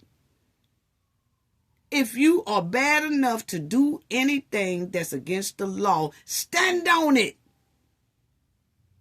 Take the punishment. And then after you finish with the punishment, come out a better person. Wow. Don't be running. Don't hide. Don't pull other families in their mess. They street mess. When they get caught doing wrong, stand on their wrong. And do the punishment and come out a better person. But talk to your family and your members and tell them to stop all this running. Tell them to stop all that. Because now, when these police officers have to chase you down, run after you, whatever, they trying to use that to justify deleting you. Wow. Anyway, the family had the press conference, and they said that they want to get down to the bottom of what happened when the police officers was chasing him. They want the truth. That's the mother. That's Ryan's, the 18-year-old's mother right there. That's her. And this man right here is Rodney, the father's father. Okay? So, the one who's got no bond, that's his father. This is the mother of the 18-year-old as well. This is a lawyer who's speaking for him, and this was the family conference, okay? So they said that they do want to get down to the bottom of why this happened and why he was pow-pow, but I don't know what to say about the father. What he did was definitely wrong. But there are a lot of black fathers up here, around these United States and around the world, who deeply love their children and their family. And they will crash out for their families and for their children as well. See, a lot of people are out here thinking that these kids don't have family, and they do. A lot of people, I don't know why people are getting twisted, maybe because people have put all through the airways that black children, most of them, don't have fathers. Yes, they do. Yes, they do.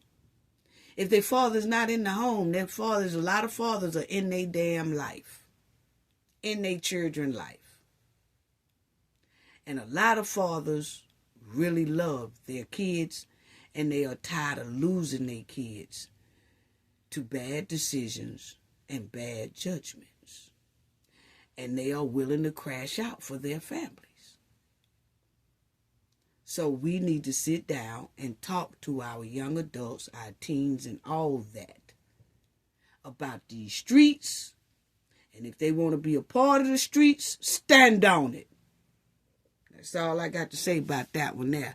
Next, Diddy trial is up, family. Yes, his trial is up. They picking the jurors and all that right there.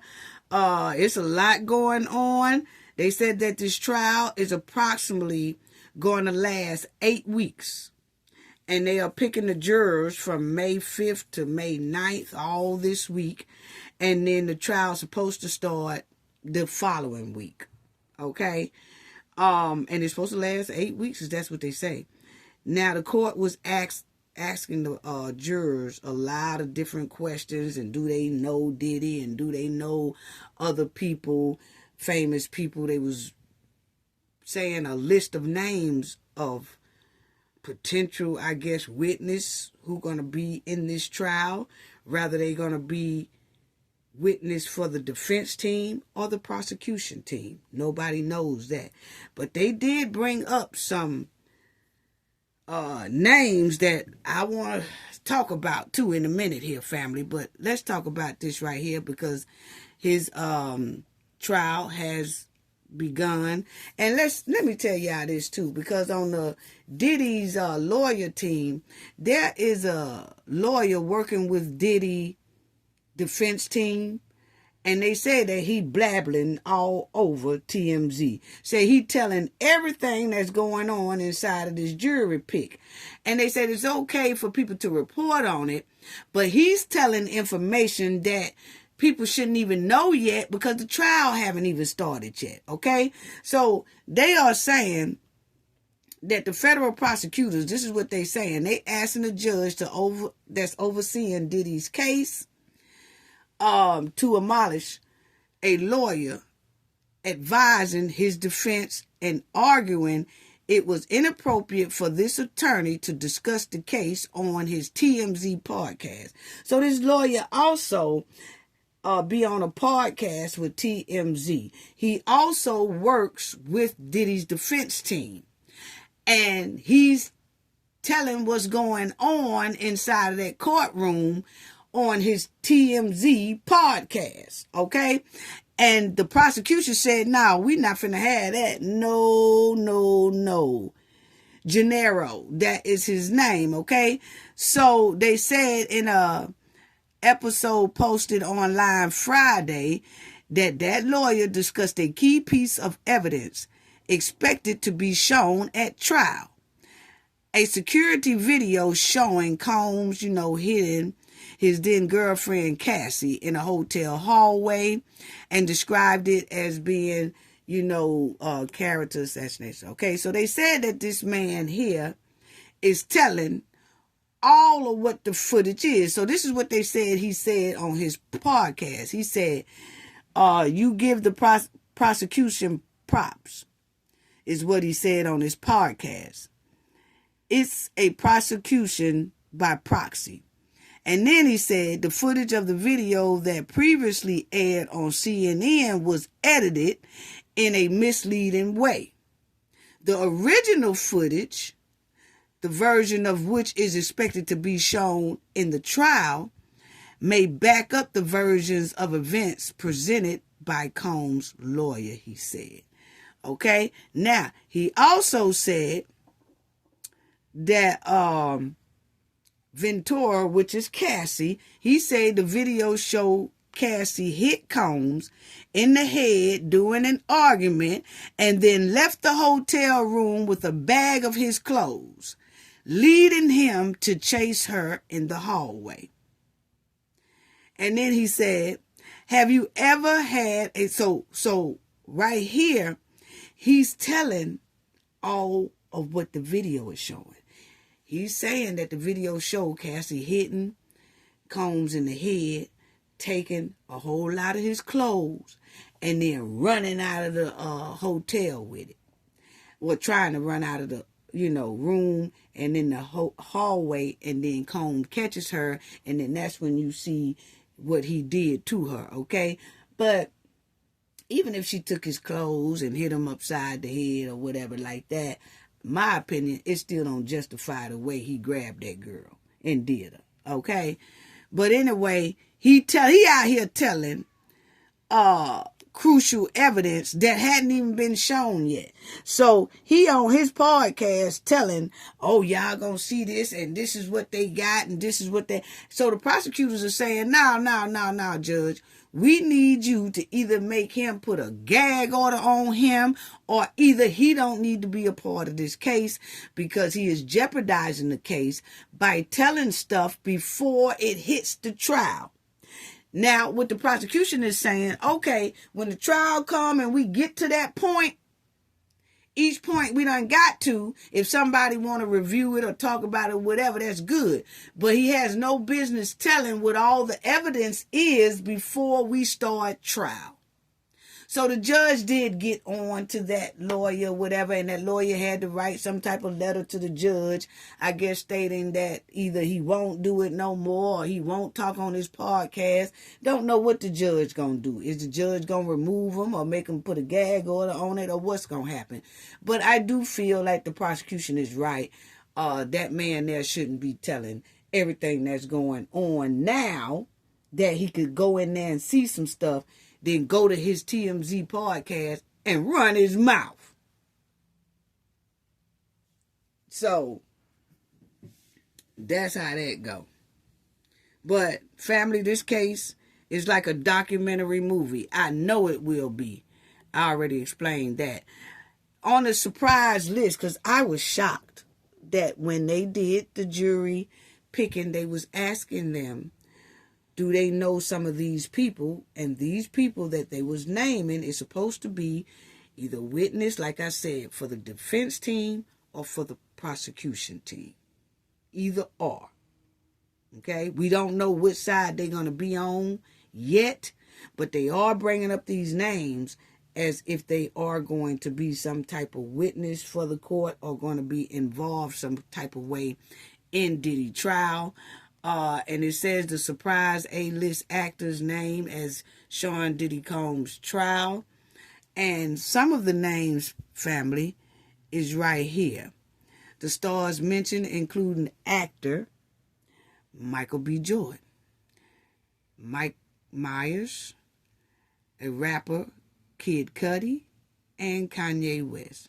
However, none of them is accused of criminal wrongdoing in connection with the high-profile case, okay? Michelle Williams of the band Destiny's Child and rapper Young Miami were also brought up in court.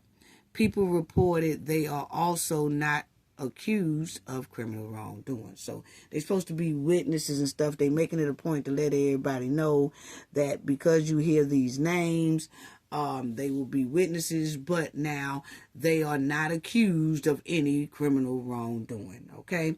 But there are a lot of names coming up. And also they had brought up Dallas Austin. Dallas Austin is the guy who is like a producer. He has a baby by Chili in the group TLC. So I was shocked to hear Dallas Austin name. Harvey Pierre name was mentioned as well. So it's a lot of names that's being mentioned. I'm telling you. So this case will be like a documentary movie playing out in court. In real life. It's going to be a lot of tea in here.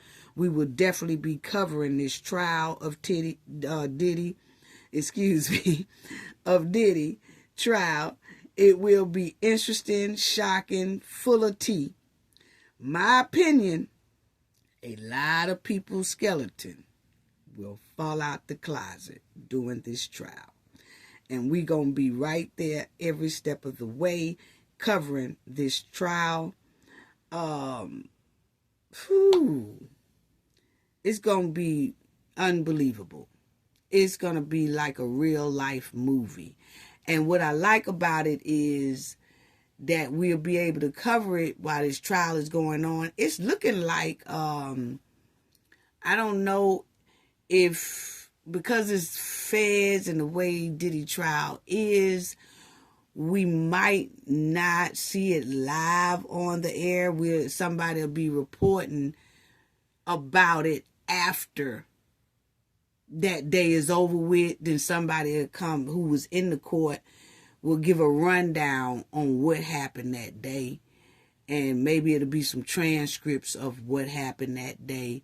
But we'll stay on it and see how they're going to do that thing, okay? Because they're reporting every day right now about what happened each day. They also said that Diddy was requesting to use the restroom a lot and said Diddy told the judge himself, said he keep using the bathroom because he's so nervous. He's never been this nervous a day in his life. So they are reporting on it. So we'll stay on it. Most definitely, we're gonna stay on this. We definitely gonna stay on this. This is Diddy's defense team. Now I don't know a lot of people on here. He got a big defense team. Look like he got a good defense team. People been bragging on Diddy's defense team. Diddy has let go some defense team and then rehired others for his team, but this is his team for the trial. One person on here that I do know that is good, and that's Brian Steele right here. Brian Steele was the in Atlanta when he was dealing with what's his name, family? Yeah, put it in the chat. But he was dealing with Young Thug. Mr. Steele was no joke in Young Thug's case. So he is now on Diddy's defense team.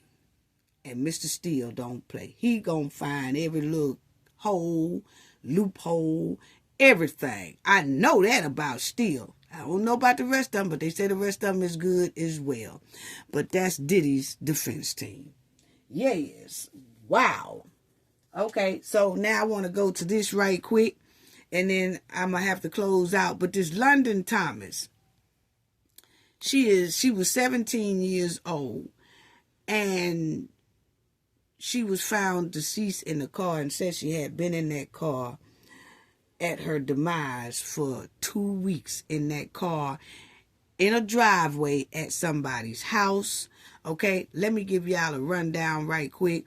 But she was going with a 23-year-old dude. Some say he was 20, he's 25. But she was going with him. Some friends of hers dropped her off over to her boyfriend's house. When they dropped her off over to the boyfriend's house, she never called to be picked up.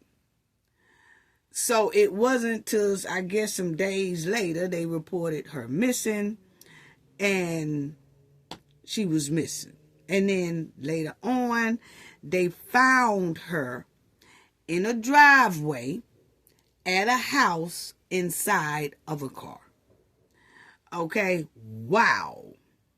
Now, the driveway of this house, I don't know if that's the boyfriend's mother's house, but when they got in contact with the mother lied to the police, so they arrested her because they found out that she lied about this girl's disappearance and demise. Okay, so they did arrest her. The boyfriend, they went in his house. They did a raid in his house. I guess they couldn't find anything that connected him to her for as any wrongdoing. So he wasn't arrested for her disappearance or her demise, but he did get arrested for something that he did a while back. So they arrested him for that. Okay? And then I guess they was interrogating him and hoping that he'd talk about London here on the screen, but he ain't giving up no information, so they let him go. Okay? Now the mother just got arrested for giving false information. Okay? So that's what happened there. But listen to the grandmother talk about London. That when this London is her granddaughter, she gonna talk about London, and she gonna say she asked the boy's mother, London's boyfriend's mother, about, hey, have you seen my daughter, or do you know anything, or something like that. And she said that when she was talking to the lady, she felt like the lady was lying at that time. But check out what the grandmother say as well. Now, this is London. This is her parents. Now, her parents, you know, they were saying that they can't believe this and they heartbroken and all that. The grandmother says the same thing. Now, this is her son, okay? This is London's father. And that's his mother right here. But it sounds like the grandmother is closer to London than the parents was. It sounds like the grandmother was basically somewhat, this my opinion is the feel that I'm getting, that the grandmother spent a lot more time with London than the parents. I could be wrong, but the parents didn't go into deep depth about this story the way the grandmother was going. Okay? And why was London at 17 years old talking to a 23, 25-year-old man? Okay, and why was he talking to a 17-year-old chick? But it seems like the grandmother probably didn't know that London was talking to this guy. It don't seem like the parents know that London was talking to this guy. That's what it's given, and maybe they did know. But you know, you have to be on top of them things when it comes to young females like that. But it is given to me that London was kind of out there. And I can understand London pulling some slick moves and the grandmother don't really see it or know it. But why didn't the parents see it and know it? And like I said, London had been missing for about almost close to a week before they even reported her missing. So was she on her own? Or was she used to leaving 3-4 days then come back? 3-4 days and come back. Because at 17, you either just getting ready to graduate high school, which you should, the parents or the grandmother should have had a handle on her. Or was she 17 and just doing her own thing? I just can't see her being gone, missing almost a week before they really reported her missing. And then 2 weeks later, well, a week later, whatever, they find her in this car. Her body inside of a car. And they said she was inside that car for like 2 weeks. Who driveway was that? It's given it was that boy's mama, that her boyfriend's mama house, that car was parked in her driveway with this girl's body in it for like 2 weeks. What? Wow. And that's London's parents. And I'm telling you, they given that they kind of heartbroken and everything, but they not giving any deep stories about London like the grandmother do. Okay, so it's really given that London was with the grandmother or spent the majority of her time with the grandmother or just spent a hell of a lot of time with the grandmother. Okay, so this is that old trifling mama of the boyfriend, and that's the boyfriend sitting in jail for another reason, had nothing to do with her, okay? But this is her like mug shot that she took the mama. But what happened to her? Why did she end up in that car? Why? So check out what the grandmother was saying about London. Because, I don't know, family. It's just given. It ain't lady, good. and she told me my granddaughter had left. I knew she was lying. When was that? When we was looking for London. Just the grandma. And she was sitting in the car like she was talking to somebody and didn't want nobody in the house to know what she was saying. That was the boy and mom. when she said she walked off, I knew she was lying. So she gonna tell the grandmama Well, she came over here, but she didn't stay that long. She walked off. And the grandmama said, I knew when I talked to this woman that she was lying. She said, when I talked to her, and she talking about London had came over to her house, but London left and left off walking. The grandma said, I knew she was lying then when she said that. Yep. She said she knew that. So, unbelievable. And my thing is this yard bird right here, this backyard yard bird, is given that she's upholding her son when her son is wrong.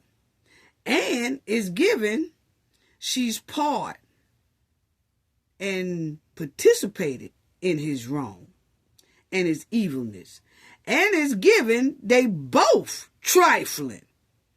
And that they both know what happened to London. They just not saying it. This is the mama. This is the son. This is the boyfriend that's 23 or 25 who was going with London. And somebody dropped her over to his house and she ain't been seen since. Then the mother got arrested for lying to the police about certain things that they was asking about London. What's really going on? What was the motive to do something evil like that to this 17-year-old girl? Why did they just put her in that car like that and leave her in there for 2 weeks, gone? Was she pregnant and they didn't want nobody to know? Because I haven't heard anything about an autopsy. Was they trying to pimp London out? Did it have anything to do with money? What was it? What was it? Was it over money and control, or what was it that they could do this girl like this at 17 years old and leave her in a car for 2 weeks passed away like she was trash? They haven't said anything about the autopsy, so we'll be keeping an eye on that. But I will be riding bumpers about this because we want to know what happened to London. What happened to her? Because, see, the autopsy, of course, they haven't came back to say if any marks was on her or was it any pow wounds on her or what. How did she go? And who drug her in that car and then just left her there like she was dumpster trash? We want to know. Wow. But that mother is charged with lying to the police. Why is it so hard to get evidence on this boyfriend? Because if the mother was charged for lying to the police about London, that boyfriend got to know something. It's given the mother is willing to take the fall for her son, or is she the one who really deleted London? Or did they both delete London? Or did he know his mom did something to London? Or were they both involved? My opinion, they both in that. My opinion. And listen to what the grandmother says as well. She says she missed London. I didn't want my baby back. Oh, God. It's the hardest thing ever. Hold on. Oh, God. Hold on. Let me say this too. Because it says the ex-boyfriend of London Thomas, the Detroit teen, was found deleted weeks after she was reported missing. He has bonded out of jail after being charged in a separate case. I told y'all that. Jalen, he's 23 is what they say here, was rearrested by U.S. Marshals on Saturday, April 26, for allegedly filing a false police report in 2024. So that's why they arrested him this time. this is unrelated to London, but they at least held him for this right here that he did in 2024. And I guess they was hoping that they can get him to talk about London's, demise and disappearance and all that, but he didn't. There it says, he was initially taken into custody after the 17-year-old's body was found in Southville on April 26, but was rearrested over the weekend in connection with the unrelated case. He was arraigned on the charge of false report of a felony, which allegedly involved another police department. During the arraignment, a Nova police sergeant asked the judge for a high bond and GPS tether because of other pending cases, including the teen's disappearance and a felony weapon case. Okay? Then it says he was given a $25,000 bond, and as of May 5th, 2025, he posted bond and was released from the Oakland County Jail. Wow. And then his lawyer said, my client hasn't been charged in any of those, and I think anything other than what he's charged with to hold him on those things. I think it's a violation of his constitutional rights and all that stuff is what his lawyer is saying. So, but now London Thomas was reportedly missing after she disappeared on April the 5th. Police said Thomas was dropped off at her boyfriend's house. Okay? They said she was dropped off at the boyfriend's house on College Style Street the day she went missing.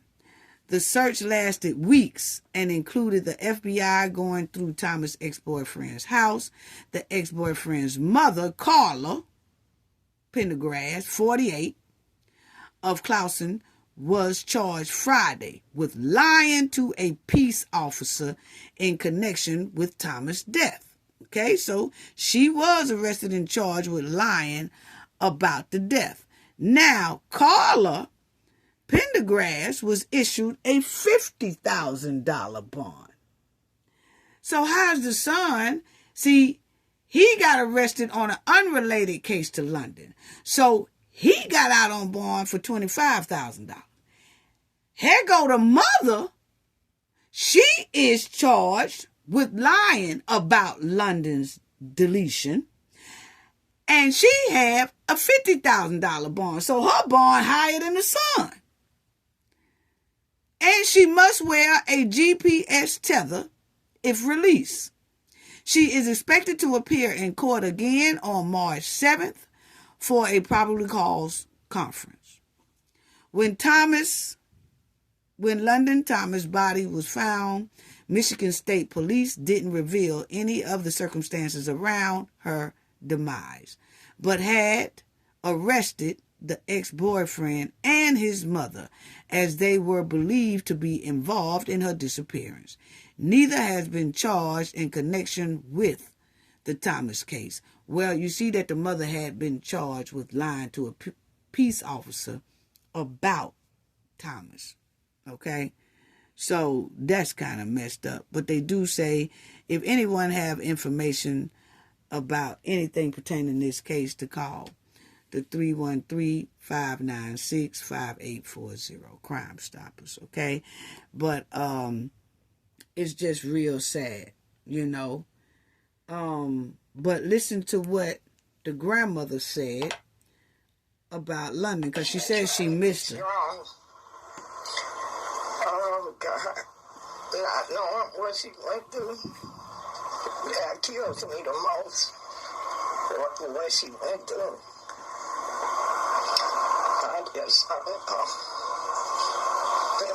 Everybody shutting down. The mother shutting down, not talking to me. Okay, now she said London mother. She said everybody in the family is shutting down. I guess the family is going through, they blaming each other. And then you hear her say that London's mother is not talking to her. Why is that? You know what I'm saying? Because it seems like to me, like I said, as y'all hearing, the grandmother do most of all the interviews and talking about London. You heard the grandmother even say she went over to that ex-boyfriend's mother house asking, hey, where my child? Do you know where she at? Have you seen her? And she said the way that lady was talking to her, she felt like deep in her heart, that lady was lying. So you got the grandmother is going from house to house. She cutting up. She talking to the mother, to the ex-boyfriend's mother and all that. She out here trying to get some straightening and see what the hell is going on with London. I have not seen London parents but one time on the news. It's nothing wrong with that because I understand that they grieving. But what I'm saying is, it just seems like, my opinion, that London had a lot of time and spent a lot of time with the grandmother, as if the grandmother was in her life with raising her. This is what I'm saying. So why would the mother of London not talk to the grandmother? Because remind you, London's father, not the mother, London's father is this lady's child. So the mother's probably got some type of animosity towards the mother. I'm just saying my opinion, because most of the time it seems like the daughter-in-law and the mother-in-law have little disagreements sometime. But then again, you have some mother-in-laws and daughter-in-laws that have a great relationship. I have a wonderful relationship with my daughter-in-law, you know. But for this child's mother not to be speaking to the grandmother because all this happened, this is the worst time to fall apart as a family. Everybody should just stick together until they can get all the answers they need, get this ex-boyfriend and mother to talk, get some evidence and find out what the hell happened to London. After all of that, and after the trial and all that stuff is over with, if everybody's going to go back to being acting stank, then do that. But this is the worst time to fall apart. It really is. So listen to the grandmother.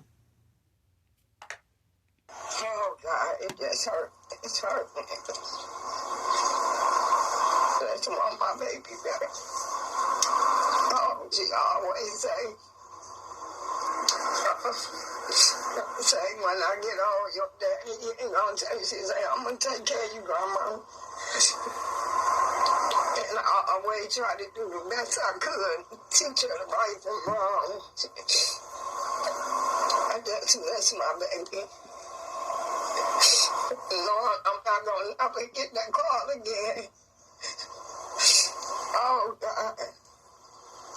She called me right before she disappeared from pizza.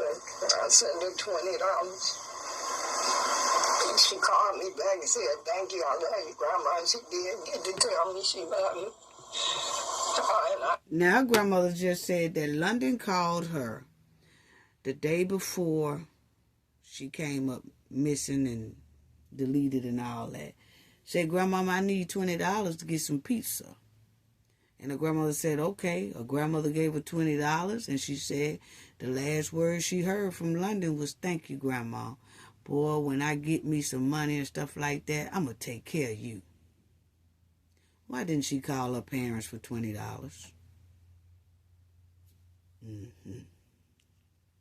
So that's why I find it hard. Why isn't the mother talking to the grandmother? I love her too, so I did get that last moment. Oh, God, it's the hardest thing. That's my baby. I kept up with me when she was younger. Oh, as they get older, they wing away. Oh, God. It was my son's birthday. Her father? Yeah, her father's birthday. And he just broke down in the room. He called me Bertie. Now, what she said there is it was her son's birthday. That's London's father. On London's father's birthday is when they discovered Lauren's body in that truck, in that driveway. Wow. Can you imagine on your birthday, you get that call saying we found your child, but they deceased.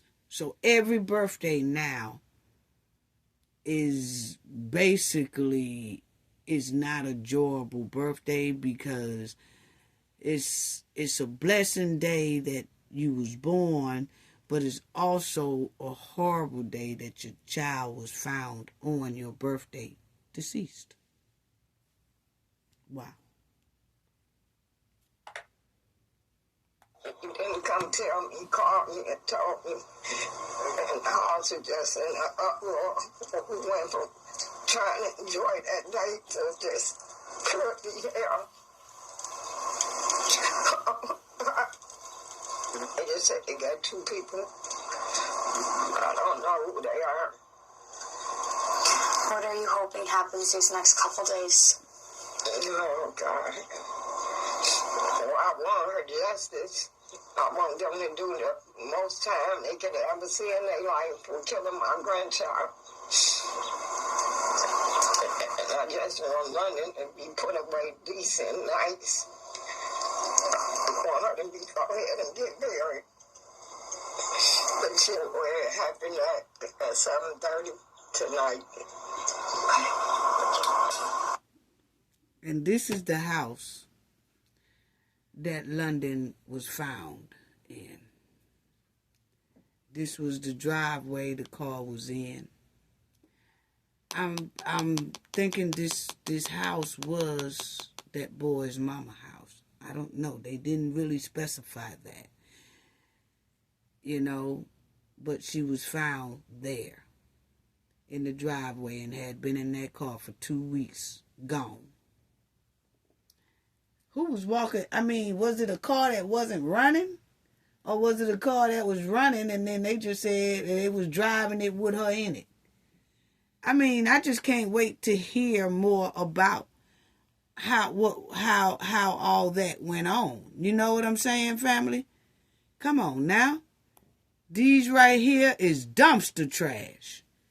The mama and the son. Dumpster trash. They both look evil. They really do. But that was the grandmother, and just said she just hoped that whoever did this, and she has a feeling that it's them two. Because she clearly confronted the mom, and she said she felt like the mom was lying her tail off. You know? So we'll stay on top of this story as well. That was the grandmother when she was crying and telling this story.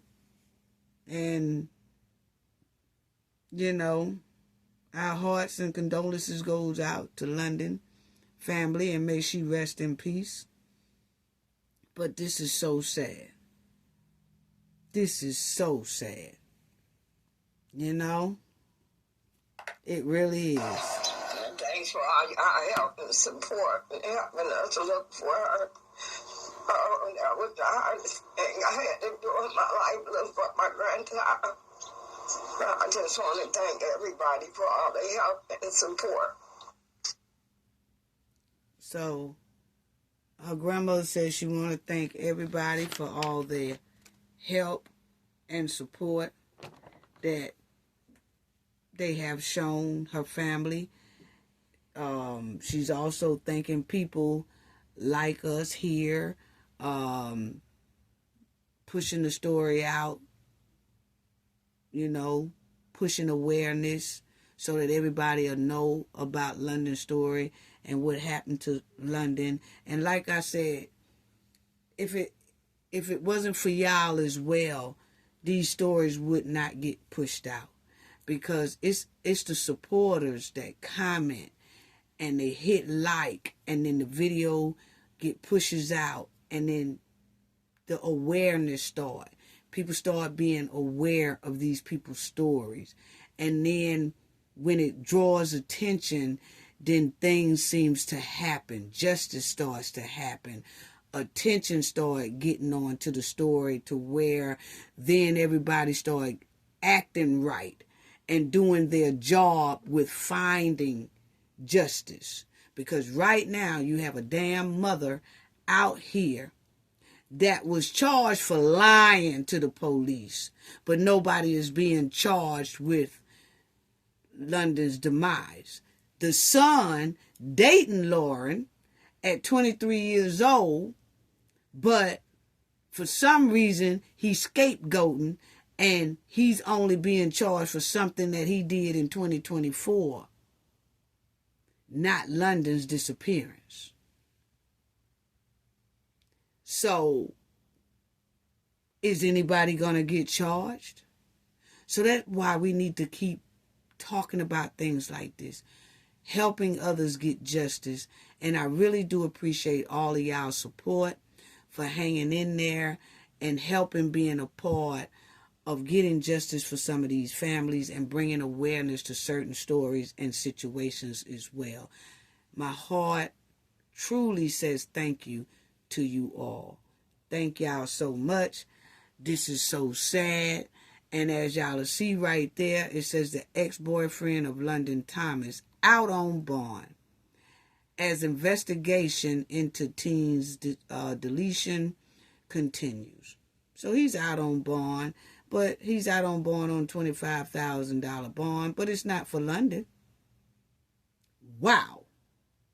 The mother was under $50,000 bond. She has to wear an ankle monitor and all that for lying about London's demise. Well, if you lying about the demise, what is it so hard to get her for London's demise? I mean, come on. But anyway, family, I want all the women, all the knowledge women, everybody who's viewing this, our viewers, everybody, y'all have a wonderful Mother's Day. I hope y'all Mother's Day is wonderful. Your Mother's Day weekend is wonderful. But happy Mother's Day to all the moms. Wishing you a day full and filled with love, relaxation, and appreciation. Whether you're a mom, a friend, or a family member, this day is about celebrating the wonderful women in our lives. Happy Mother's Day to the Knowledge family women. Happy Mother's Day. Enjoy your Mother's Day. I want to say thank you to everyone who donated in the last video. I just appreciate y'all so much for y'all generosity and donating to the channel. Jerry K. Lipcomb, thank you so much for your generosity. Cooking with Frank, thank you so much for your generosity. Tracy Moe, thank you so much for your generosity. Jim C., thank you so much for your generosity. Kamal Killings, thank you so much for your generosity. Mildred Lightfoot, thank you so much for your generosity. Tracy Rivers, thank you so much for your generosity. Y'all donations and generosity is greatly appreciated always. Thank you all so much for your generous donation. Thank you so much. Thank y'all to our moderators. Thank y'all so much. Awesome moderators, amazing moderators. Thank y'all so much. To the chat, thank you so much. To the comment section, thank you so much. To the replay gang, thank y'all. Thank you to all our subscribers, new and old. Our subscribers overseas as well. We sending big love to you all. Always. Gain knowledge to prevent blockage. And we all know what that means. The more you know, the harder it is for anybody to block y'all from your goals and success. Bye-bye.